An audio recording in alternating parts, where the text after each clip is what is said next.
پچھلی حکومت نے اربوں ڈالر خرچ کیا تھا روپے کو اوپر رکھنے کے لیے. تو زرتاز صاحب اب یہ کیا کھلا تضاد نہیں ہے کہ آج کہہ رہے ہیں کہ پچھلی حکومت نے عابد شیر علی صاحب کی حکومت نے اربوں ڈالر خرچ کیا روپے کو اوپر رکھنے کے لیے, یہ انہوں نے آج کہا, اور پہلے کہتے تھے کہ روپے انہوں نے اوپر نہیں رکھا اس لیے نہیں رکھا تاکہ پیسے بنائیں, اور اب بھی مہنگائی ہو رہی ہے. Thank you Waseem, thank you for inviting me. آپ کا شکریہ. سب سے پہلے تو یہ کہ پیٹرولیم جی میں آپ کا شکریہ ادا کر رہا ہوں. جی کہیے. جی ویلکم. سب سے پہلے تو یہ کہ آپ کے پاس صرف ایک کال اوے ہے جو پیٹرولیم منسٹری کو رن کرتے ہیں. ندیم بابر صاحب بہت ایکسپرٹ ہیں, بہت اچھی اپنی منسٹری پہ کمانڈ ہے. اگر آپ نے اسپیسیفکلی پیٹرول اور اس کی پرائس ہائیک کے اوپر بات کرنی ہے تو وہ آپ کو پوری ڈیٹیل میں بات بتا سکتے ہیں, اور وہ پریس کانفرنس بھی کرتے رہتے ہیں. میں اس میں ٹیکنیکل نہیں جا رہا, آئی انڈرسٹینڈ کہ ٹیکنیکلٹیز تو ظاہر ہے میں بھی نہیں سمجھتا اتنی, میں تو خالی اتنا ہی ٹیکنیکل ہو رہا ہوں جتنا خان صاحب ہوا کرتے تھے کہ روپیہ گرتا ہے تو بس پیٹرول مہنگا ہو جاتا ہے, ختم. اتنی ٹیکنیکل بات سمجھنا چاہ رہا ہوں آپ سے جتنی خان صاحب ہر جلسے میں کہا کرتے تھے پہلے. جی لیکن بہرحال میں آپ کو یہ بات بتا رہی ہوں کہ 1 اگست 2020 سے 1 نومبر تک پیٹرول کی قیمت 102 سے 104 روپے تک رہی, اور 1 نومبر سے عالمی مارکیٹ میں تیل کی قیمت میں 43% اضافہ ہوا. لیکن پاکستان کی حکومت نے جو اس کے اوپر 7.5 روپے جو ٹیکس لگتا ہے وہ عوام کے اوپر اس کو پاس آن نہیں کیا. جو پیٹرول کی قیمت ہے یہ چاہے میں جتنی بھی ٹیکنیکل نہ بھی بنوں, میں نان ٹیکنیکل بھی بنوں, تب بھی اس کے باوجود ساری دنیا کو پتا ہے کہ پیٹرول کی جو پرائس ہائیک ہوتی ہے وہ عالمی منڈی کے ساتھ ہوتی ہے, ہر ملک نے اس کے لحاظ سے کرنی ہوتی ہے. یہ فارمولا پی ٹی آئی کی حکومت میں آ کے تو نہیں ہوا, یہ تو نون لیگ کی حکومت میں بھی ایسے ہی ہوتا تھا, لیکن تب آپ کہتے تھے کہ یہ چور ہیں, پیسے بنا رہے ہیں, رائیونڈ کے محل بنا رہے ہیں نواز شریف, اس لیے پیٹرول مہنگا ہو رہا ہے. پاکستانیوں سمجھ جانا پیٹرول مہنگا ہو تو اس کا مطلب ہے وزیر اعظم چور ہے, خان صاحب نے کہا. اچھا جی اگر آپ مجھے کمپلیٹ کرنے دیں, اگر آپ مجھے کمپلیٹ کرنے دیں تو ہم نے 7.5 روپیز جو ہے وہ پاس آن نہیں کیا, بلکہ سمری تو بہت زیادہ آتی ہے. ہم ریگولیٹر نہیں ہے, ریگولیٹر ہی اس کی پرائس بناتا ہے, بلکہ پرائم منسٹر عمران خان کی کوشش ہوتی ہے کہ کسی طریقے سے اس کی جو پرائز اگر زیادہ ہوتی ہے تو وہ عوام کے اوپر اس کا بوجھ نہ ڈالا جائے. جہاں تک اس کی بات ہے, دیکھیے سب سے بڑا جو میرا سمجھتے ہیں پرائم منسٹر عمران خان کا جو انیشیٹو ہے اس کو ہمیں اپریشیٹ کرنا چاہیے کہ پاکستان میں سالانہ 250 بلین کا ایکسچیکر کو لاس ہوتا ہے ایرانی سمگلنگ, جو وہاں سے ڈیزل جو ہے جو بلوچستان سے پیٹرول بلوچستان بارڈر سے پورے پاکستان میں جاتا ہے, 250 بلین کا سالانہ لاس ہوتا ہے چوری کا. دیکھیں اس کو ایک تو ایکسچیکر کو لاس ہوتا ہے, دوسرا وہ ٹیکس نیٹ کے اندر نہیں آتے, تیسرا جو میری منسٹری جس سے کمپلائنٹ کرتی ہے کہ کتنی اس میں انوائرمنٹ کو اس کا لاس ہوتا ہے, ہم نے اس کے لیے 1100 کے قریب جو ہے وہ پیٹرول پمپ پورے پاکستان میں بند کیے ہیں, اور ہمارا خیال ہے کہ 1600 کے قریب بالکل ایلیگل ہے جس کے اوپر ہم نے کریک ڈاؤن کرنا ہے. دوسرا جو ہے جب بلوچستان میں سیکنڈ فیز میں آئے گا, جب انشاءاللہ بلوچستان کے اندر جو ہے جب پی ایس او کے اور ہمارے اپنے جو کمپنی رجسٹرڈ کمپنیاں جب وہ اپنا آپریشن وہاں سٹارٹ کرتے گی, جب ان کے پمپس لگیں گے تو اس کا فائدہ ہوگا.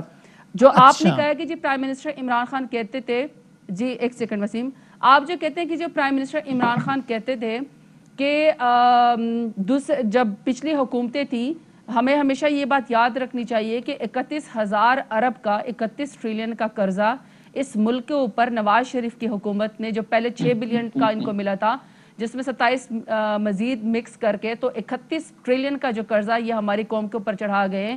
انہوں نے ترقی کی تھی, بہت اچھی انہوں نے نیکی ترقی کی تھی, ان کو ایکسپرٹیز حاصل تھی, لیکن کرپشن کرنے میں حاصل تھی.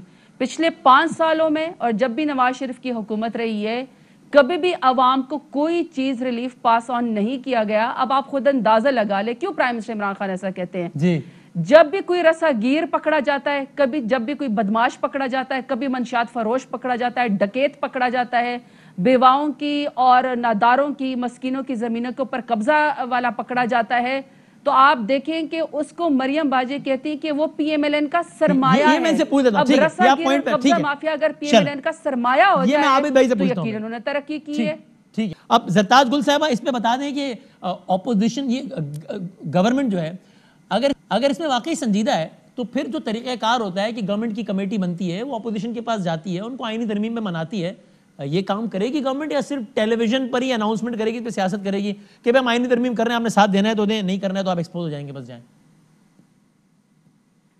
وسیم, ایک تو سب سے پہلے یہ کہ چونکہ آپ ایک نیشنل ٹیلی ویژن کے اوپر اپنا شو کرتے ہیں, آئی ہوپ کہ آپ اپنے شو کی ڈسینسی اور اپنے معیار کو ضرور قائم رکھیں گے انشاءاللہ ضرور. دیکھیں یہاں پہ جب پارٹیسپینٹس ولگر لینگویج استعمال کرتے ہیں، بلو مورالٹی ان کے الفاظ نکلتے ہیں، انسانوں کو جانوروں سے تشبیہ دیتے ہیں، تو وہ اپنی پارٹی کے لیڈران اور اپنی پارٹی کی سوچ کو اور گالی گلوچ بریگیڈ کو اور اپنی تربیت کو شو کرتے ہیں. تو بہتر تو یہ ہے کہ انڈر پریشر آگے، کیونکہ مجھے پتہ ہے کہ ان کی چیخیں نکلی ہوئی ہیں، اور کھوکر پیلس پہ جب ہاتھ ڈالا ہے ہمیں پتہ ہے کہ وہ کس باجی کو جو ہے وہ 50 لاکھ کے بیگ دیا کرتی تھی، وہ رائمنڈ محل کے جو ہے وہ اے ٹی ایم کارڈ تھے، ان کا کچن چلایا کرتے تھے. اور میں نے پہلے بھی کہا ہے کہ قبضہ مافیا، رساگیر، بدماش، منشات فرموش جتنے بھی رہے ان کو مریم باجی پی ایم ایل این کا سرمایہ کہتی ہیں. ان کا سب کا جو رشتہ ہے وہ رائمنڈ محل سے نکلتا ہے. تو جب آپ اتنے انڈر پریشر ہوتے ہیں تو وہ آپ کو ویسے مبارک ہو کہ انہوں نے وسیم بادامی کو زرتاج گل سمجھ لیا، میں نے انٹرپٹ نہیں کیا. تو سب سے پہلے تو یہ کہ جب آپ کے پاس سٹیٹسٹکس ختم ہو جاتی ہے، جب آپ کے پاس آرگیومنٹس ختم ہو جاتے ہیں، جب آپ کی چوری نکلتی ہے، جب آپ کو این آر او نہیں ملتا، جب آپ کے لیڈران جو ہے وہ ہر دفعہ این آر او لے کے یا پھر بیماری کا بہانہ بنا کے لندن جو ہے وہ جب وہ سیاسی بگوڑے بن جاتے ہیں اور یا عوام کو جو ہے وہ چھوڑ دیتے ہیں، اپنے کارکن بیچارے روتے پٹتے ہیں، تو وہ اس طرح کے غلط الفاظ استعمال کرتے ہیں. اسی لیے ان کو ٹوکا گیا اور وہ الفاظ ریپیٹ نہیں ہوں گے اب انشاءاللہ. اور وہ ویسے میرا خیر آنر بھی نہیں کریں گے. یہ بادامی صاحب اس طرح میں بھی ذرا تمیز باندھوں گا، ذرا تحمل سے. میں آپ کے پاس آ رہا ہوں، آپ تفصیل اپنی بات کیجیے گا. ہم ڈیسنسی وائلیٹ نہیں کریں گے، باقی بالکل آپ بات کیجیے گا. نہیں یہ ڈیسنسی بہت وائلیٹ کی ہے انہوں نے.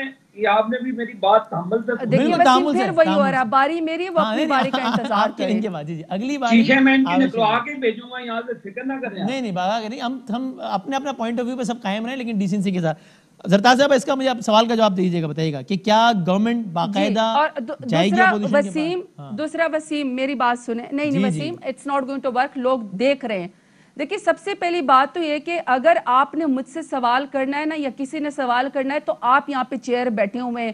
کسی شخص کو، بدماشیا کو، کرپٹ بندے کو، اس کے بگوڑے لیڈران کے سپوکس پرسن کو جرت نہیں ہونی چاہیے کہ مجھ سے بات کرے. میں مریم باجی نہیں ہوں کہ میری لندن تو کیا پاکستان میں کوئی پراپرٹی نہیں ہے. ایسا ہی ہوگا، اس طریقے سے نہیں چیئر ہی ایڈریس کرے گا ہر انڈیویجول گیسٹ کو.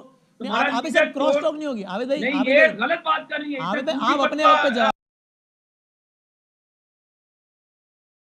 عابد بھائی اپنے وقت پہ آپ اپنی بات کر لیجیے گا. میں بالکل بات نہیں سنوں گا.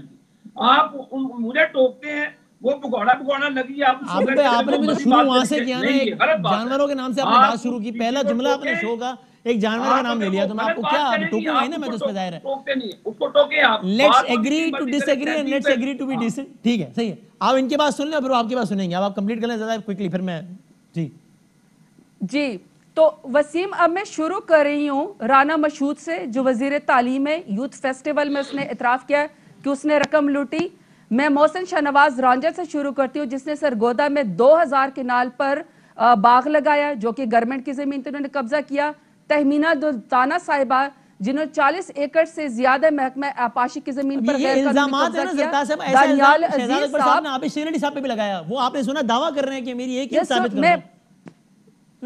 جی میں لیٹ می کمپلیٹ. جی دانیال عزیز صاحب کی 2400 کنال سرکاری زمین پر قبضہ. چودھری تنویر کا اسی طرح سیالہ ڈسٹرکٹ میں 27 کنال پر قبضہ. یہ عابد شیر علی صاحب نے بھی سرکاری زمین پر قبضے کی ہیں. اسی طریقے سے خواجہ آصف نے انہوں نے کہاں قبضہ کیا، اس کی ذرا ڈیٹیلز ہی بتا دیں. چونکہ وہ تو حلفیہ کہہ رہے ہیں اور بڑی بڑی باتیں قسم کھا کے کہہ رہے ہیں. یہ کن ثابت کہہ رہے ہیں، میں عدالت لے کے جاؤں گا. عابد شیر علی صاحب نے کون سی سرکاری زمین پر حلفیہ آپ کو بتا رہی ہوں. آپ بھی حلفیہ جی ایک سیکنڈ ذرا ڈیٹیلز بتا دیں اس کی. قرآن رکھ لیں ادھر. یہ بی بی بھی قرآن پہ ہاتھ رکھ لیں. وسیم ایک سیکنڈ چلیں وہ اب قرآن پاک اللہ کی لعنت ہو جائے اس شخص کے جو جھوٹ بولے گا، اس کو دے قرآن پاک. آپ چلیں وہ اب میں اتنی مقدس کتاب کو نہیں لاتا. انہوں نے حلفیہ کہا ہے. بادامی صاحب آپ نے حلفیہ کہا ہے. زرتاز لعنت ہوگی جو جھوٹ بول رہا ہے. چلیں وہ تو جو بھی جھوٹ بولے گا اس کی ہو ہی جائے گی. ہم اس کی ڈیٹیل یہ میرا میں اللہ چیلنج کرتا ہوں کیونکہ میری ذات پہ یہ الزام ہے. تو یہ 2 ارب کی زمین کہہ رہی ہے. میں بی بی وسیم مگر مجھے بات کمپلیٹ کرنے دیں. ٹھیک ہے جی بتائیں زرتاز صاحب کوئکلی اب ذرا کمپلیٹ کیجیے. آپ can you provide us with the detail جو عابد شیر علی صاحب کی زمین کیا کہہ رہی ہیں. جی جی اچھا اب وسیم ہم جو بات آپ کو بتا رہے ہیں کہ پی ایم ایل این نے کس طرح قبضہ کیا ہے اوورسیز پاکستانوں کے پلاٹوں پہ, کس طریقے سے بیواؤں کی زمینوں پہ قبضے کیے, کس طریقے سے یتیموں کی زمینوں پہ قبضے کیے, ہمارے پاس رجسٹری برانچ کی تمام ثبوت ہے. اب آپ کہہ رہے ہیں کہ جس کو ثابت کریں تو یہ پتہ نہیں کس کس کو لانتے بھیج رہے ہیں. ویسے تو میں بتاؤں کرپشن کرنے والوں کے منہ ویسے ہی کالے ہوتے ہیں, وہ اسی طرح ہی چیخ رہے ہوتے ہیں. لیکن وسیم میں آپ کو ایک بات بتانا چاہتا ہوں, یہ اس وقت اپنی لوکیشن بتائیں کہ یہ اس وقت کہاں پہ, کیا یہ پاکستان آ رہے ہیں؟ وسیم پلیز ان کو چپ کرائیں اور مجھے صرف اپنا آرگومنٹ کمپلیٹ کرنے دیں. بھائی چلیں اب ٹھیک ہے بڑی تفصیلی بات ہوگی. اب زرتاز صاحب اگر آپ کے پاس اس وقت ڈیٹیل نہیں ہے تو آپ بے شک ہمیں بعد میں دے دیجیے گا یا آپ کل آ جائیے گا اور دوبارہ بتا دیجیے گا کہ پریسائزلی آپ کون سی, آپ نے پوری لسٹ بتائی کہ ان لوگوں نے ناجائز قبضے کیے ہیں, ان میں سے ایک ہمارے پارٹیسپینٹ ہیں وہ قسم کھا چکے ہیں قرآن میں بات کر رہا کہ میں نے نہیں کیا. میں آپ سے کہہ رہا ہوں آپ ڈیٹیلز بتا دیں, اگر اس وقت ہیں تو بتا دیں, چاہیں تو بریک کے بعد بتا دیں, چاہیں تو کل آ کر بتا دیں. نہیں وسیم بریک نہیں ہوگی, بریک تو ہوگی نا, پریم ختم 10 دن کا ٹائم دیتا ہوں. آپ ہماری تنخواہوں کے پیچھے تو آپ ابھی بتا یہ چیخ رہا ہے, باہر سے چیخ رہا ہے, اسے بتائیں یہ پاکستان کب آئے گا, اس کا بگوڑا نواز شریف پاکستان کب آئے گا, اسے پوچھیں. حسن حسین کب آئیں گے پاکستان, اس بگوڑے سے پوچھیں. اسحاق ڈار کہاں سے آئے گا؟ ہم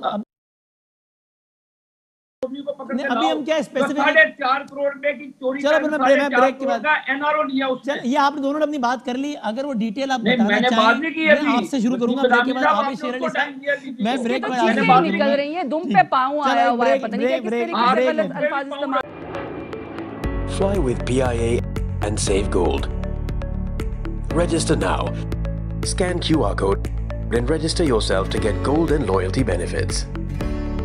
Powered by ARY Sahulat Wallet.